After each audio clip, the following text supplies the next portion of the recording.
லே அடுத்த வாரம் பைக் ஒன்று வாங்கலான்னு இருக்கேன். என்ன பைக்டா? டேய் சும்மாரா யாருக்காச்சும் கேட்டுற போதே. கேட்டுட்டேன். அவ்வளவுதான் ஜோலி முடிஞ்சு.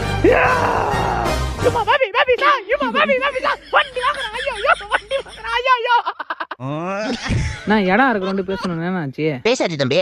நான் யாருக்கும் தெரியக்கூடாதுண்ணா.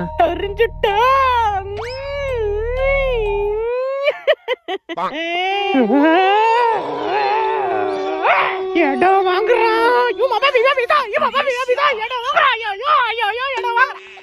நோ யாரும் இல்ல, நேரம் பார்த்து வாஷிங் மிஷின் எடுத்துட்டு வந்து நான் பாத்திர போறாங்க.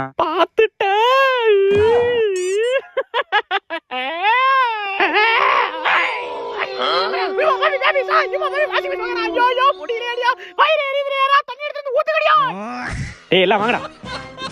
இந்த ஆன்டி இப்ப பொருள் வாங்குறா. எல்லாம் சேர்ந்து கண்ணு வைப்போம் வாங்கடா. ஓ எனக்கே வா.